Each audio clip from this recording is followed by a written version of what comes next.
Greetings fellow Gorehounds and welcome back to another Blood Splattered vlog. So this week I'm going to talk about the latest movie by director Alex Garland, who some of you may recall was the writer-director of Ex Machina. And he was also the screenwriter for such movies as 28 Days Later, Sunshine, and Dread. All three of which I love for various reasons, and I'm also a pretty big fan of Ex Machina. So when I found out he was directing another science fiction movie starring Natalie Portman called Annihilation, I was super freaking excited! Ex Machina was a truly underrated science fiction movie in the vein of such great writers as Philip K. Dick, and I was really giddy about seeing what this guy was gonna tackle next. Now, truth be told, I didn't know until after seeing the movie that apparently this is an adaptation of the first book in a trilogy of books. But from what I've heard from people who've actually read those books, this movie makes a lot of changes and is way more self-contained than the original book. So if some of you out there were looking forward to this movie because of its ties to the book, you should know going in that it's very different. That being said, for me that wasn't really an issue because I'm a huge fan of Alex Garland, not necessarily a fan of that original book because I never read it. So I entered this movie completely blind, especially since the marketing campaign for this movie basically tells you nothing about what actually happens in it. Which I want to commend the marketing team for because it must have been really hard not to spoil some of this shit. Because there are a number of things that happen in the second half of this movie that probably could have sold this movie better to mainstream audiences. But for me personally, I was glad I didn't know about those things going in because it just made the experience all the better. And I guess I should just cut to the chase at this point. I freaking loved Annihilation. I think that this is so far the best science fiction movie of the year. But unfortunately, it's a really hard movie to talk about without getting into the spoilers because there's so much of this story that can be spoiled.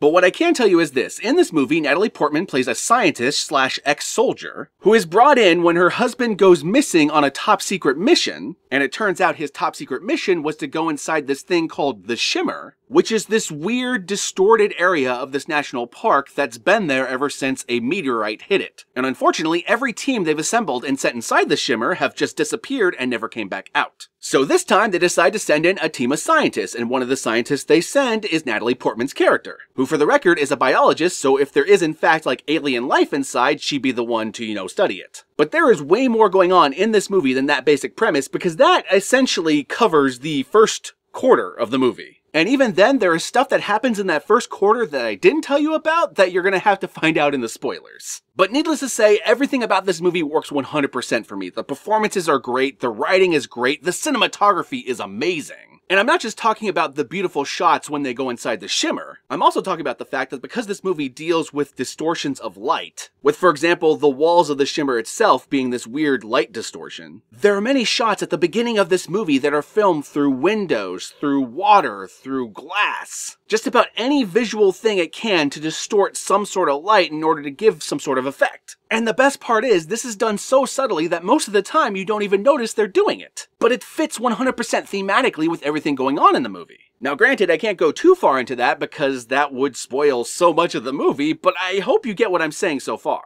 And perhaps my favorite part of this movie is it's got so much rewatch value because every single frame of the movie has so many minor details, and there's so much great subtext hidden under all the dialogue in the movie that there's just so much to chew on. Just trust me, you're going to be thinking about this movie for days on end after watching it, and because you're going to be thinking about it so much, you're going to want to see it again, just to make sure all the pieces you put together in your brain is accurate to what happens in the movie. Now that all being said, I should tell you all that this movie isn't pure hard sci-fi. If I were to rank it on like a genre ranking, it would be first a science fiction movie, second a body horror movie, and third a monster movie. But I feel like by saying that, I'm already starting to say too much. So without further ado, I'm going to include an Amazon affiliate link in the description below. And if you click that link and buy or rent something through that link, I will get a kickback from it. And with all that crap out of the way, let us finally move on to the spoilers. And holy crap, is there a bunch for this movie.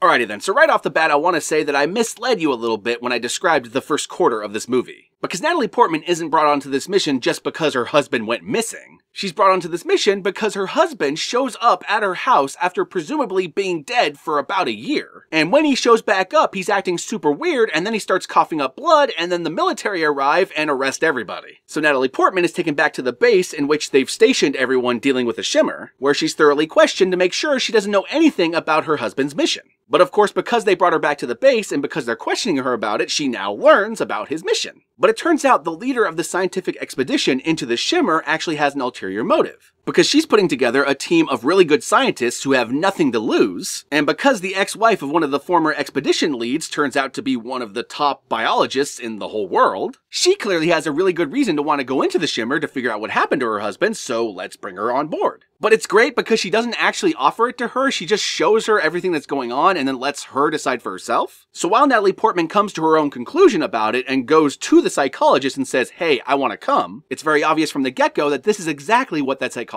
wants. But anyway, at the beginning of the movie, we're also introduced to the team that's going inside the Shimmer. And let me just say, this movie has a fantastic cast of characters, and I love that they went with an all-female team. In movies like Dog Soldiers or Predator, for example, it's usually either entirely a whole team of just guys, or it's like Aliens, where it's a team primarily of guys with a couple girls. And what I kind of liked about this movie is that in this movie, it's a team of all girls, and that's pretty different. Plus, the writing in this movie is so good because you care about each and every member of this team. You learn that each of these characters has a very particular reason for being on this mission. Some of them are suicidal and looking for a reason, a purpose in life. And naturally, if there turns out to be an alien at the end of this journey, then that might give them their purpose and meaning in life. Or, you know, it might try to eat their face. Either way, they knew it was a suicide mission going in, so it's worth the cost. You also learn how some of the characters had lost loved ones, and that prompted them to join the mission. And you even learn that one of the characters has cancer and knew she wasn't going to make it to the end of the mission from the get-go. And I love how all of these details about the characters inform every decision they make over the course of it. Anyway, so they enter the Shimmer, and this is when the movie gets really trippy. Because they all wake up in a base camp they've set up themselves 4 days later, not having remembered the past 4 days. But they know for sure that based on their technology, it has been 4 days since they entered the Shimmer. So why the hell don't they remember entering? What the hell happened? When did they set up the base? And this is when it becomes very clear why they brought a psychologist onto this team. Because the two main theories going into this mission of why the other teams never came back was because 1, something inside killed them all, or 2, they all went crazy and killed each other.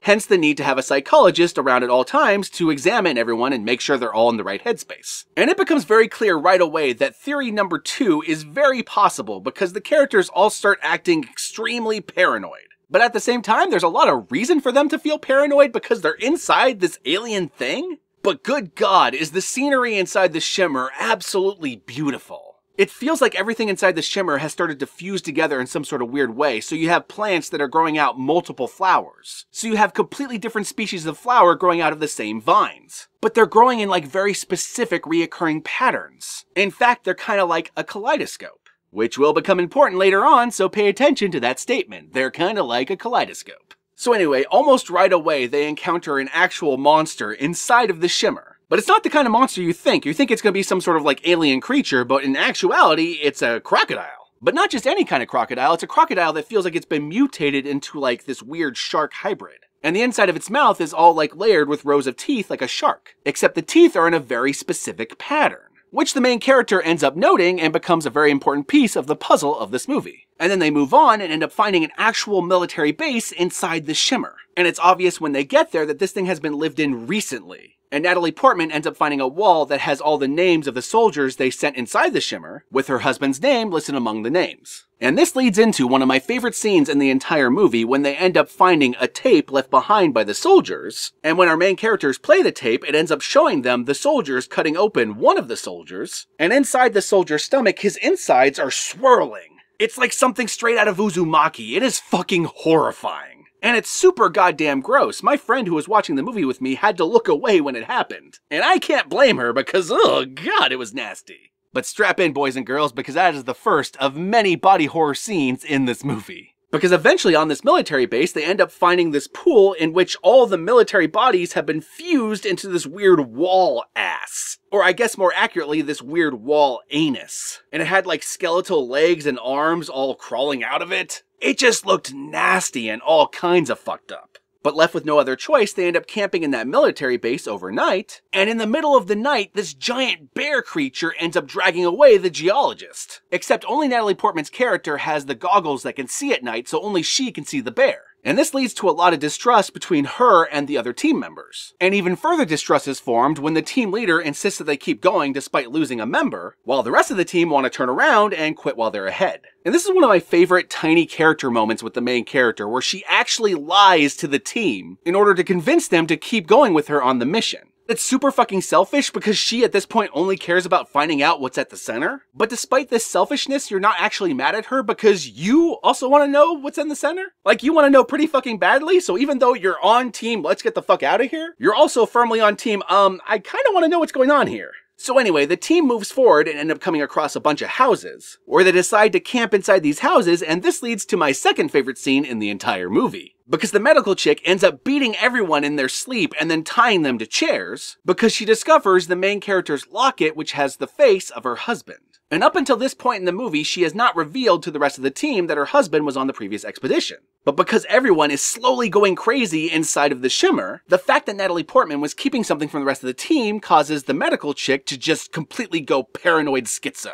But strangely enough, in the middle of interrogating Natalie Portman, she ends up hearing the cries of the geologist outside, which if you recall, the geologist was dragged off by the bear and fucking killed. So how the hell can it be screaming, "Help me!" outside? And this is when the movie goes to 11, because the medical chick runs outside to save the geologist. But once outside, she's attacked by something, and then all of a sudden, walking inside the house, is the goddamn deformed, fucked up bear. And this bear looks gnarly. Its head is like this weird skull face. And every time it opens its mouth, the scream of the geologist comes out of it crying, "Help me." And this is when you realize the bear, in killing and eating the geologist, it ended up taking up some of the traits of the geologist, including her voice. So basically, all the animals in the Shimmer are like the Proto-Zerg from StarCraft 2. When they kill or eat or consume another creature, they take up traits of that creature. And just, good God, this entire scene sent chills to my bone. Every time that weird skull bare-faced opened its mouth and that lady's voice screamed out of it, it just...